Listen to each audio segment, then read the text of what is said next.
The gospel text which we have today comes from the 13th chapter of Matthew's gospel.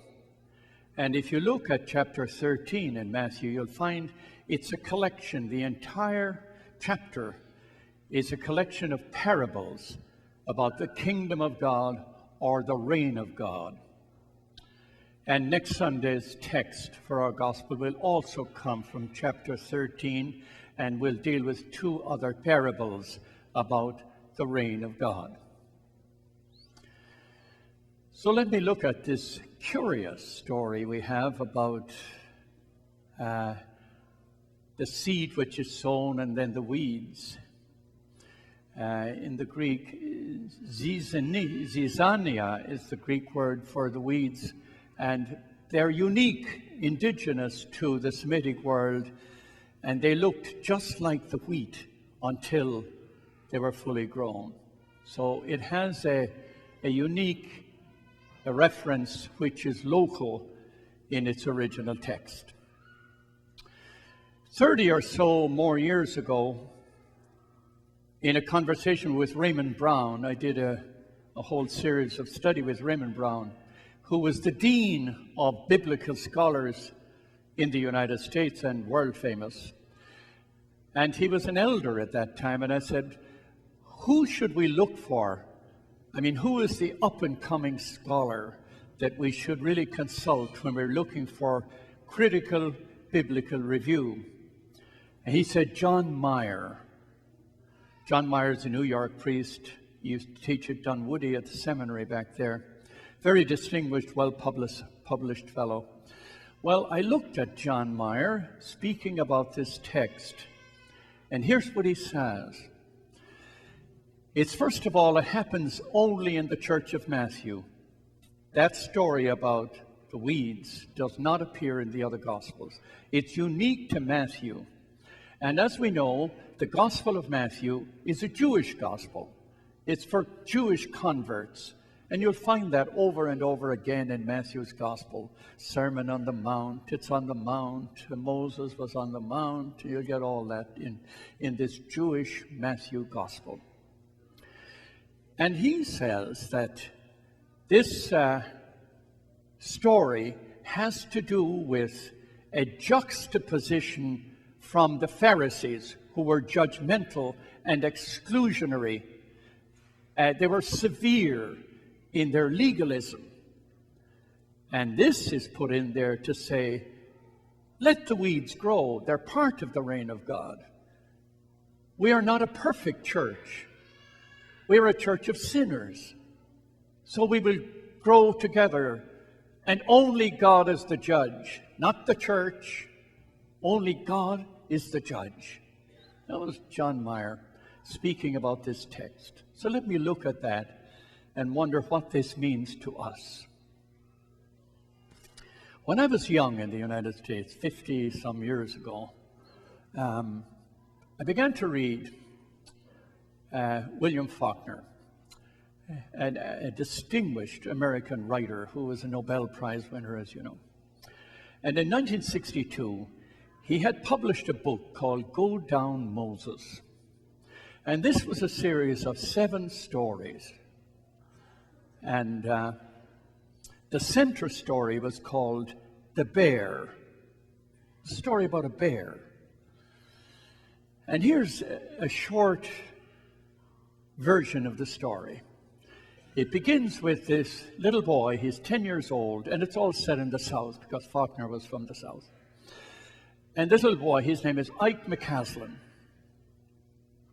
And Ike McCaslin has one great dream, and that's to see the bear they call Old Ben. Now, Old Ben is a giant bear. Nobody's ever seen Old Ben, but they've seen his footprints, and they know he is excessively large. But he's clever, and nobody's really seen him. So Ike McCaslin goes on his first hunting journey with the adult men, and carries his gun and a compass.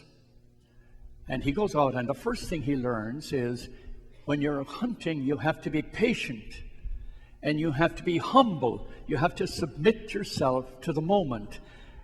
They're hunting for quail and for deer. But their real objective is to get Old Ben. The hunters want to kill Old Ben. Ike, he just wants to see Old Ben. So he goes with them, and he is assigned under the mentorship of a fellow called Sam Fathers. And he is a seasoned tracker, a guy who knows the woods so well. Sam is half black and half African American, and he's very seasoned in all things related to hunting and to the woods. So Sam begins to teach him. And he goes out on his first expedition, and nothing, they don't get anything. And he's really yearning to see Old Ben. So he goes back by himself the next day, and he goes out with his gun and his compass, and he waits and waits and looks, but no Old Ben. He sees a footprint, but doesn't see Old Ben. He comes back, and Sam says, I didn't see him. I didn't see him. And Sam said, you ain't looking right yet. So he said, what should I do? He said, the only way you can see Old Ben is you must leave everything behind. Leave your gun behind. You have to trade security for vision. So he leaves his gun behind. He goes out with his compass, and he's searching and searching, but doesn't see Old Ben. And then he remembers what Sam said to him. He said, you must leave everything behind. So he takes his compass off, and he hangs it on a tree. But by now he knows the woods, and he will not get lost. And he journeys through the woods with nothing, not his compass and not his gun. And then he sees Old Ben in the distance. Just a glimpse. And then Old Ben turns, and he looks at the boy, and he stares at the boy, and then he leaves. And he comes back, and Sam says, only Old Ben does the lookin'. No one else does the lookin'. The hunters know he's out there. He has seen the hunters, but only Ben does the lookin'. Now, there's a mystical side to this story, and it's the story of the pilgrim. We're looking for a vision. We have to be patient. You have to be humble. The only way in which you can have the vision is you must surrender security, all the things that surround you. You must be reckless enough to enter into the forest without protection, so to speak. And then you have to be patient. And if you have this mystical experience, it will come and it'll be gone. But only Old Ben does the looking. So God is the only one that's looking. And he is always looking. And his look is a look of love. And sometimes, in a special moment, when you're reckless and you're adventurous and you're hungry and you have this vision and you know that only God is the judge, therefore anyone can have this vision. Just happens to be the little boy, because he's not visited by prejudice, by presumption, by demand. He's free. He's a little boy.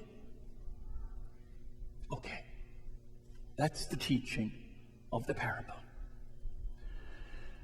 Don't shut people out. Don't make judgments about people. We're a church of sinners. We're all struggling. One sinner should not stand in judgment over another, and whoever presumes to stand in judgment and to exclude another person has not faced his own sins. We're a church of imperfect people, and therefore let the harvest come.